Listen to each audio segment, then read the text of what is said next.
नमस्कार दोस्तों, स्वागत है एक बार फिर से आपका अपने YouTube channel wifi study Manish sir में। आज हम बात करते हैं साइंस टॉपिक के इलेक्ट्रिसिटी चैप्टर पर। दोस्तों, इससे पहले वाले लेक्चर में साइंस में आपने सीखा था, इलेक्ट्रिसिटी चैप्टर को पूरा अच्छे से आपने सीख लिया है।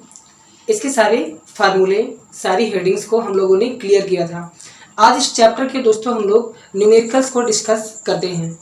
वीडियो शुरू करने से पहले दोस्तों जो चैनल पे नए हैं वो चैनल को सब्सक्राइब कर लें, जिससे आने वाली लेटेस्ट वीडियो की नोटिफिकेशन आपको जरूर मिले। दोस्तों, वीडियो को लाइक ज़रूर करें, शेयर करें। आपके एक लाइक से हमें मोटिवेशन मिलता है, तो दोस्तों वीडियो को एक लाइक ज़रूर करना। आइए हम बात करते हैं न्यूमेरिकल्स की। तो दोस्तों पहला न्यूमेरिकल यहाँ पे हमारे पास है। दोस्तों आप न्यूमेरिकल स्क्रीन पर देख सकते हैं। आइए हम पहला क्वेश्चन पढ़ते हैं। दोस्तों हमारे पास पहला क्वेश्चन है, एक चालक पर सामान्य अवस्था से 5 इलेक्ट्रॉन अधिक हैं। चालक पर आवेश की मात्रा एवं प्रकृति बताना है। तो दोस्तों एक बार क्वेश्चन फिर सुनना। बोला गया है कि एक चालक पर सामान्य अवस्था से 5 इलेक्ट्रॉन अधिक हैं। चालक पर आवेश की मात्रा तथा प्रकृति बताना है। दोस्तों आप यहाँ पे देख सकते हैं, बोला गया है 5 इलेक्ट्रॉन अधिक हैं। मीन्स इलेक्ट्रॉनों की संख्या दोस्तों n=5 है, ये बोली गई है। और इसमें कुछ भी दोस्तों नहीं दिया है। हमें आवेश की मात्रा बतानी है, Q=? दोस्तों आप सभी जानते हैं, चूंकि Q फार्मूला होता है Ne। चालक पर आवेश की मात्रा निकालनी हो तो हम लोग इसी फार्मूले का प्रयोग करते हैं, Q=Ne। दोस्तों यहाँ पे Q आवेश होता है, N इलेक्ट्रॉनों की संख्या होती है और E इलेक्ट्रॉन पर आवेश होता है। दोस्तों यहाँ पे क्वेश्चन में एक चीज और सीखना है। अगर आपसे बोला जाए कि चालक पर इलेक्ट्रॉनों की अधिकता है या इलेक्ट्रॉनों की वृद्धि है, तो दोस्तों जब भी चालक पर इलेक्ट्रॉनों की वृद्धि होती है या फिर इलेक्ट्रॉन अधिक होते हैं, तो दोस्तों उस चालक पर ऋणावेश होता है। इसको याद रखिएगा। जब चालक पर इलेक्ट्रॉन अधिकता में होंगे तो ऋणावेश होगा, जब चालक पर इलेक्ट्रॉनों की कमी होगी तो धनावेश होगा। इसको याद रखना, क्योंकि इस क्वेश्चन में बोला गया है 5 इलेक्ट्रॉनों की अधिकता है, तो आपको मालूम हो गया कि यहाँ पे आवेश कैसा होगा, ऋणावेश होगा। अब हम बात करते हैं आवेश कितना होगा। तो दोस्तों n नंबर ऑफ इलेक्ट्रॉन कितने हैं, 5 हैं। और E इलेक्ट्रॉन पर आवेश कितना होता है। दोस्तों इलेक्ट्रॉन पर आवेश आप सभी लोग वैल्यू याद रखिएगा, 1.6 × 10⁻19 कूलाम। दोस्तों ये कूलाम होता है, आवेश का मात्रक कूलाम। इसको हम लोग C से लिखते हैं। इसको सॉल्व करेंगे दोस्तों, 16 × 5 = 80 और एक डिजिट के बाद पॉइंट आ जाएगा, तो 8.0 × 10⁻19 कूलाम का आवेश होगा। ये हमारा आंसर हो गया। आइए दोस्तों हम बात करते हैं क्वेश्चन नंबर सेकंड की। क्वेश्चन नंबर सेकंड क्या है दोस्तों। क्वेश्चन नंबर सेकंड कह रहे हैं, हाँ दोस्तों यहाँ पे प्रकृति पूछी गई, तो प्रकृति कैसा होगा ये भी लिख लीजिएगा, ऋणावेश होगा। सेकंड क्वेश्चन है, एक चालक पर 9.6 × 10⁻19 कूलाम धन आवेश है। चालक पर सामान्य अवस्था से कितने इलेक्ट्रॉन कम अथवा अधिक हैं। तो यहाँ पे दोस्तों कितने इलेक्ट्रॉनों की संख्या पूछी गई है, कम है या अधिक है। तो कम कैसे मालूम करेंगे या अधिक कैसे मालूम करेंगे, वही दोस्तों मालूम करना है कि आवेश कैसा है। अभी हमने आपको बोला था कि इलेक्ट्रॉनों की अधिकता होने पर ऋणावेश होगा और कमी होने पर धनावेश होगा। दोस्तों इस क्वेश्चन में सबसे पहले बोल दिया गया है कि चालक पर 9.6 × 10⁻19 कूलाम धन आवेश है। दोस्तों धन आवेश है, मीन्स इलेक्ट्रॉनों की कमी हो रही है। अब हमें बताना है यहाँ पे कितने इलेक्ट्रॉन कम होंगे। तो इलेक्ट्रॉनों की संख्या बतानी है। चालक पर दोस्तों आवेश कितना है, Q=9.6 × 10⁻19 कूलाम। इतना आवेश है, वो भी कैसा है, धनावेश है। ये चीज ध्यान रखना, धनावेश है। और दोस्तों धनावेश का मतलब इलेक्ट्रॉनों की कमी होगी। हमें इलेक्ट्रॉनों की संख्या बतानी है, n=? और दोस्तों फार्मूला आपको मालूम है, चूंकि Q=Ne फार्मूला होता है। तो यहाँ से दोस्तों n क्या हो जाएगा, Q/E। E यहाँ पे नीचे आ जाएगा। और दोस्तों Q की वैल्यू कितनी है, 9.6 10 टू पावर माइनस 19 अपॉन ई क्या है दोस्तों, इलेक्ट्रॉन पर आवेश है, और इलेक्ट्रॉन पर आवेश कितना होता है 1.6 10 टू पावर माइनस 19। इसको सॉल्व कर लीजिएगा, ये कैंसिल हो गया, पॉइंट से पॉइंट कैंसिल हो गया, 16 6 जा 16 96। तो दोस्तों n इक्वल टू कितना हो गया 6 इलेक्ट्रॉन होंगे। तो दोस्तों 6 इलेक्ट्रॉन की क्या होगी, कमी होगी। कमी क्यों होगी, धनावेश बोला गया था। दोस्तों ये 2 क्वेश्चन उम्मीद करते हैं कि आप समझ गए होंगे। आइए हम बात करते हैं तीसरे क्वेश्चन की। Question number 3। तीसरा क्वेश्चन दोस्तों कहता है कि एक तार में 2.5 एम्पियर की धारा प्रवाहित हो रही है। दोस्तों एक तार है, उसमें 2.5 एम्पियर की धारा बह रही है। आगे बोला गया है कि तार में 20 मिनट में कितना आवेश प्रवाहित होगा, प्रति सेकंड प्रवाहित होने वाले इलेक्ट्रॉनों की संख्या भी ज्ञात कीजिए। दोस्तों इसमें 2 सवाल कर दिए गए हैं। सबसे पहले हमें धारा दी गई है 2.5 एम्पियर, 2.5 एम्पियर की दोस्तों धारा है, और बोला गया तार में 20 मिनट में, टाइम दिया गया है t = 20 मिनट। दोस्तों हमेशा ऐसे क्वेश्चन में मिनट हो या घंटे में हो, टाइम को हमेशा सेकंड में रखना है, पर सेकंड की बात होती है। तो आप जानते हैं कि 1 मिनट में 60 सेकंड होते हैं, 60 सेकंड होते हैं। तो 20 मिनट में कितने सेकंड होंगे, तो हम इसको 60 से गुणा कर देंगे, 60 से मल्टीप्लाई, तो ये बन जाएगा इतने सेकंड। कितना हो गया 1200 सेकंड की बात हो रही है। दोस्तों 1200 सेकंड में कितना आवेश होगा। दोस्तों आप जानते हैं कि चूंकि Q = IT फार्मूला आपने पढ़ रखा है, चैप्टर में हमने पढ़ा रखा है, हमें यहाँ पे बताना है आवेश। तो Q = I की वैल्यू कितनी है 2.5 और T कितना है 1200। इसको दोस्तों मल्टीप्लाई आप करोगे तो आपको मालूम है 25 2 जा 50, 0 कैरी 5, 25 1 जा 25 और 5 ऐड कर देंगे तो 30 हो गया, और ये 2 0 1 डिजिट के बाद पॉइंट दोस्तों, तो ये हो गया 3000 कूलम। ये हो गया दोस्तों, यहाँ पे आंसर भी आपका 3000 कूलम आ रहा है, तो ये आपका आंसर हो गया। इसमें एक क्वेश्चन और बोला गया दोस्तों, प्रति सेकंड प्रवाहित होने वाले इलेक्ट्रॉनों की संख्या, 1 सेकंड में प्रवाहित होने वाले इलेक्ट्रॉनों की संख्या n बताना है।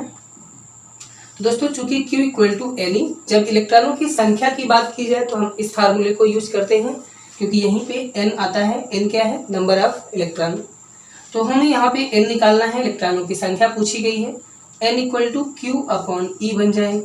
अब Q आवेश क्या रखेंगे, जो यहीं पे निकला है इसको रख लेंगे 3000 अपॉन में E की वैल्यू 1.6 10 टू पावर माइनस 19।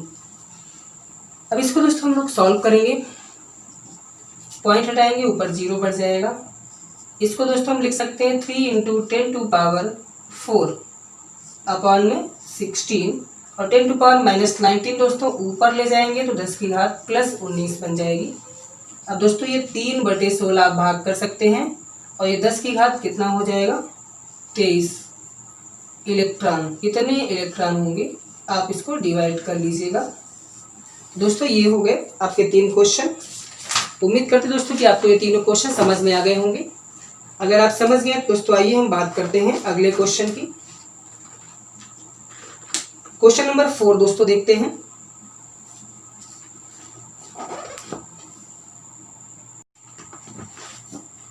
दोस्तों क्वेश्चन नंबर 4 देखिएगा। क्वेश्चन नंबर 4 क्या कहता है, एक तार के सिरों पर विभवांतर 1.5 वोल्ट है, उसमें धारा प्रवाहित होने से 20 सेकंड में 15 जूल ऊर्जा प्राप्त होती है। तार में प्रवाहित धारा की गणना करनी है। दोस्तों देखिए यहाँ से क्या क्या चीज हमें वैल्यू क्या क्या चीज दी गई है। बोला गया एक तार के सिरों का विभवांतर, क्वेश्चन नंबर 4, विभवांतर मीन्स दोस्तों कैपिटल V है, इक्वल टू 1.5 वोल्ट है। बोला जा रहा है उसमें धारा प्रवाहित होने से 20 सेकंड में, t इक्वल टू दोस्तों ये 20 सेकंड हो गया। 20 सेकंड में 15 जूल ऊर्जा प्राप्त होती है, मीन्स W हो गया 15 जूल। तार में प्रवाहित धारा की गणना कीजिए। दोस्तों हमें I की वैल्यू बताना है, कितने एम्पियर करंट होगी। दोस्तों आप सभी जानते हैं कि चूंकि विभवांतर V इक्वल टू डब्ल्यू अपॉन क्यू, आप सभी ने ये फार्मूला पढ़ रखा है। तो दोस्तों यहाँ से हम लोग Q फाइंड कर सकते हैं। तो दोस्तों यहाँ पे V की वैल्यू कितनी है 1.5, W कितना है 15 अपॉन Q निकालेंगे तो Q दोस्तों इधर आ जाएगा, तो Q इक्वल टू 15 और ये 1.5 नीचे आ जाएगा, पॉइंट हटाएंगे 0 बढ़ जाएगा, 15 10 जा 150। दोस्तों ये हमारे पास Q निकला है।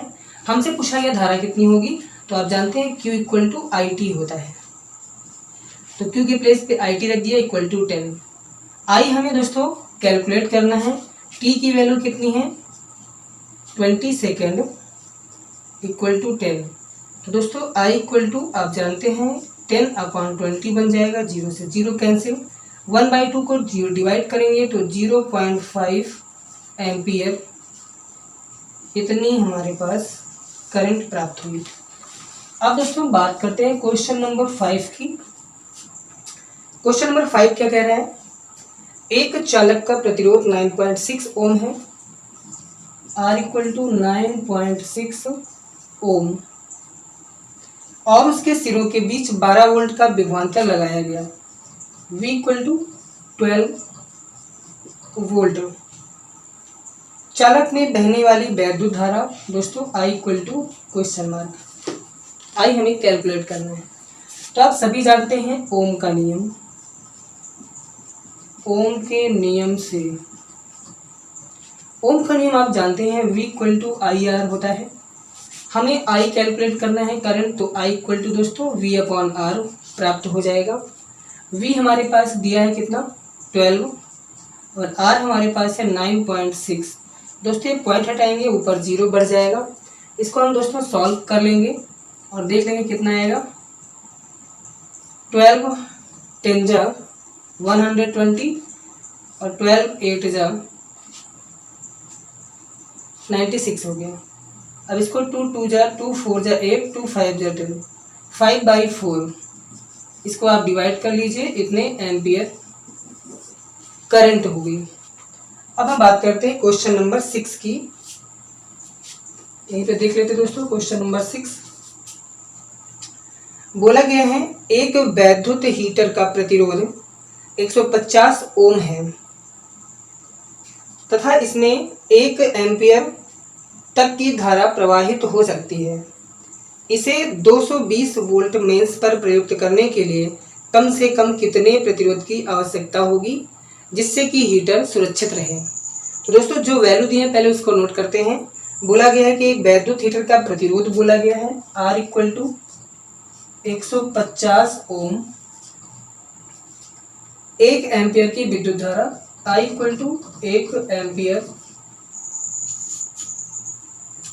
आगे देखते हैं 220 वोल्ट से चलाना है, V इक्वल टू 220 वोल्ट। कम से कम कितने प्रतिरोध की आवश्यकता होगी ताकि हीटर सुरक्षित रहे। आप सभी जानते हैं दोस्तों कि यहाँ पे हीटर के साथ प्रतिरोध जो लगाना है यहाँ पे हमें श्रेणी क्रम में लगाना होगा ताकि वो सुरक्षित रहे। क्योंकि दोस्तों श्रेणी क्रम में आप जानते हैं कि जो फार्मूला हमारे पास होता है श्रेणी क्रम में,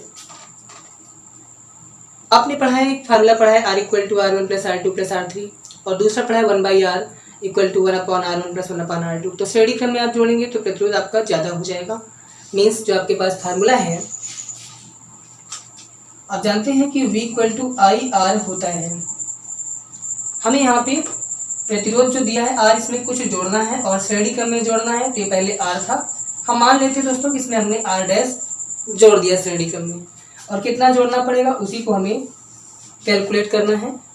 तो V की वैल्यू दोस्तों 220 और I की वैल्यू 1, R की वैल्यू 150 प्लस R डैश। दोस्तों यहाँ पे 1 से मल्टीप्लाई करने पे कोई इफेक्ट नहीं पड़ेगा, तो 150 को इधर ट्रांसफर कर लीजिए तो माइनस में आ जाएगा 150, बचेगा इधर R डैश। इसको दोस्तों आप माइनस करोगे तो 220 से 150 घटा दोगे तो 70 ओम आपका बचेगा। मीन्स 70 ओम आपको ऐड करना पड़ेगा। ये आपके दोस्तों 6 क्वेश्चन हो गए। बाकी के दोस्तों क्वेश्चन हम नेक्स्ट वीडियो में डिस्कस करेंगे। यहाँ पे इस चैप्टर के न्यूमेरिकल बेहद इंपॉर्टेंट है। आप सभी जानते हैं कि बोर्ड एग्जाम में इस चैप्टर से 1 या 2 न्यूमेरिकल जरूर आते हैं।